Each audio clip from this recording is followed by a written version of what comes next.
நான் திவ்யா. ரீசெண்டாக எனக்கும் அருணாவுக்கும் கல்யாணம் ஆயிடுச்சு. செல்லம்மா சீரியல் ஹீரோ. நானும் 2017 நானும் அருணா ஒரே சீரியல்ல பண்ணோம். அப்போ ஃப்ரெண்ட்ஷிப் ஸ்டார்ட் ஆயிடுச்சு. 5 இயர்ஸ்லேருந்து நாங்கள் 2 பேரும் லிவிங் ரிலேஷன்ஷிப்பில் இருக்கோம். 2 இயர்ஸ் பேக் ஒரு வீடு வாங்கணும். அது டவுன் பேமெண்ட் எல்லாம் நானே ஃபைனான்ஷியல் எல்லாரும் ஹெல்ப் பண்ணியிருக்கேன். கல்யாண பரிசு முடிச்சுட்டு இந்த லாக்டவுன் பீரியட்ல அவனுக்கு எந்த வேலையும் இல்லை. 2 இயர்ஸ் வீட்லேயே உட்காந்துருந்தேன். அப்போவும் நான் மகராசி பண்ணிட்டு நான் தான் வீடு இஎம்ஐ, அப்புறமா தனியாக ஒரு 15 lakhs அவர் லோன் வாங்கியிருந்தேன். அதுக்கு எக்ஸ்ட்ரா 30,000 இன்ட்ரெஸ்ட். வீட்டில் இருக்கிறது எல்லாமே நான் தான் பார்த்துட்டு இருந்தேன். அவனுக்கும் எதெல்லாம் வேணுமோ நான் தான் கொடுத்துட்டேன். அவனுக்கு எந்தவும் கஷ்டம் கொடுக்கல.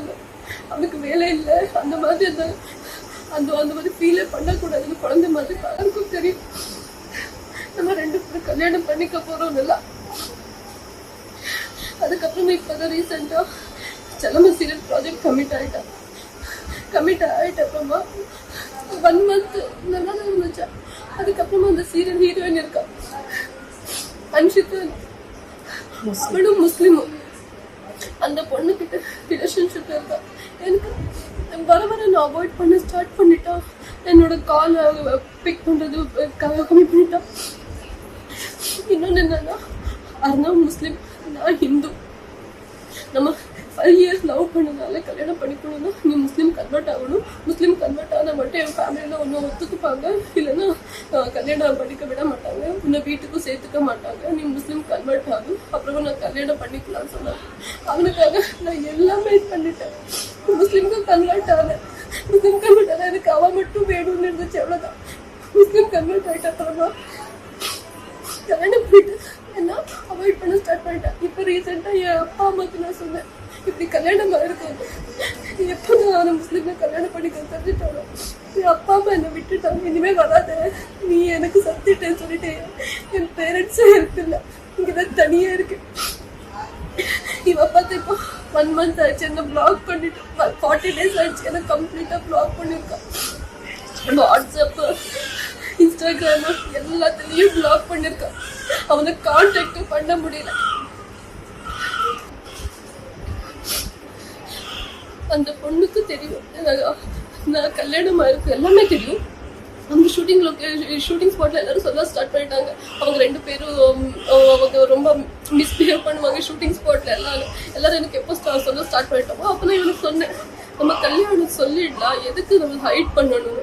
அப்போ அவன் சொல்ல வேண்டாம், இப்போவே யாருக்கும் சொல்ல வேண்டாம், கொஞ்சம் வெயிட் பண்ணு.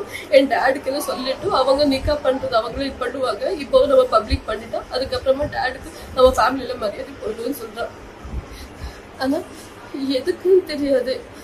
மேரேஜ் ஆகுது, யாருக்கும் சொல்ல வேண்டாம், பப்ளிக் பண்ண வேண்டாம், அது அப்படியே சொல்லிட்டேன். ஆனால் நான் ஓகேன்னு சொல்லிட்டு சும்மாவே இருந்தேன். எப்போ இந்த பொண்ணுக்கிட்ட ரொம்ப க்ளோஸாக பழக ஸ்டார்ட் பண்ணிட்டோனோ எல்லாம் எனக்கு ஷூட்டிங் ஸ்பாட்ல எல்லாருக்கிட்டையும் எனக்கு இன்ஃபர்மேஷன் வந்துட்டு அந்த பொண்ணுக்கிட்ட ரொம்ப க்ளோஸாக இருக்கா. ஒரு நாள் அவனை பேசுறது நான் கேட்டுட்டேன். அவளை லவ் யூ, மிஸ் யூ அப்படின்னு சொல்றதெல்லாம் கேட்டுட்டேன். அதுக்கு நான் கேட்கும்போது அவன் ஃப்ரெண்டு அப்படியே ஸ்பாட்ல அவங்க டைரக்டர் இருக்காங்க, இபி இருக்காங்க. ஆனால் எந்த ரீசனுக்குன்னு எனக்கு தெரியல. கல்யாணம் ஆன விஷயம் பப்ளிஷ் பண்ண வேண்டாம்னு சொல்றாங்க. ஆனால் எல்லாரும் சொல்லிட்டாங்க இந்த மாதிரி அந்த பொண்ணுக்கிட்ட அஃபேர் இருக்கிறதுனால. நான் அதுக்கு பயந்துட்டு கல்யாணம் வீடியோ ஃபோட்டோஸ் எல்லாம் போஸ்ட் பண்ணிட்டேன். அப்போ ஸ்டார்ட் பண்ண எனக்கு டார்ச்சர் கொடுக்கறதுக்கு அந்த போஸ்ட் டிலீட் பண்ணு, இல்லைன்னா நான் வீட்டில் சேர்த்துக்க மாட்டேன்னு அவங்க அப்பாவும் சொல்றாங்க, அவங்க பேரண்ட்ஸ் சொல்றாங்க இது டிலீட் பண்ணிடுன்னு. அவனும் உன்னோட இன்ஸ்டாகிராம்ல இது கல்யாணமே கிடையாது, இது ஆட் ஷூட்டுன்னு சொல்லிட்டு போஸ்ட் பண்ண. ஆனால் நான் வீடியோ நான் பண்ணி இது கல்யாணம் கிடையாது, நீயும் வீடியோ பண்ணி போஸ்ட் பண்ணுன்னு சொன்னேன். நான் பண்ணலை. ரீசெண்டாக கன்சீவ் ஆனது எல்லாம் போட்டேன். அது போட்டு அப்புறமா வீட்டில் ரொம்ப டார்ச்சர் பண்ண ஸ்டார்ட் பண்ணிட்டேன். எனக்கு நீ கர்நாடகாலேருந்து வந்து இப்படி எல்லாம் பண்றல, இது ஏன் ஊரு, இது என்னோட தமிழ்நாடு, இங்க நிறைய பேர் நான் கூப்பிட்டு இப்போ நிறைய பேர் வருவாங்க, எனக்கு அவ்வளோ இன்ஃப்ளூயன்ஸ் இருக்கு, நீ பாக்குறியா, உனக்கு அப்பா அம்மாவும் இப்போ யாரும் இல்லை, இவனும் கேட்கறதுக்கும் யாரும் இல்லை. ஒரு நாள் வந்துட்டு அவனோட வைஃப் கன்சீவா இருக்க, ஒரு நாள் வந்து நீ சாப்பிட்டியான்னு கேட்க மாட்டான். அவனே ஏன் முன்னாடி உட்காந்து ஸ்விக்கில ஆர்டர் பண்ணி சாப்பிடுவான், நீ சாப்பிடுவியான்னு கேட்க மாட்டான். போயிட்டு அவர் இங்கே போயிட்டு நாங்கள் சாப்பிட்டு லாக் பண்ணிட்டு போயிடுவான். எனக்கு நான் இப்போ நேற்று அப்படி மார்னிங் அப்படி சொல்லிட்டு போனா, நான் நீ கர்நாடகா போகணும், நான் தமிழ், இது என்னோட ஊர் தமிழ்நாடு, இங்கே வந்துட்டு நீ என்ன பண்ற அப்படியெல்லாம் மிரட்டான். நைட்டு வந்துட்டு என்கிட்ட பேச நான் ஏதோ பேச போகும்போது எனக்கு அடிச்சுட்டு அந்த போர்ஸ்ல நான் கீழே விழுந்துட்டு என்னோட வயிறுக்கு அடிபட்டுருச்சு.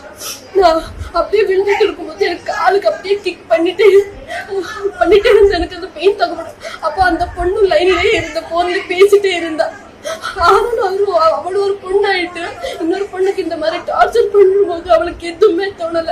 அவளும் இந்த கசிங்கமா திட்டுறா, உன்னோட குழந்தைய வராது வெளியே அபோர்ட் ஆயிடும். இவன் முன்னாடியே கான்ஃபரன்ஸ் காலே எனக்கு டார்ச்சர் பண்றான்.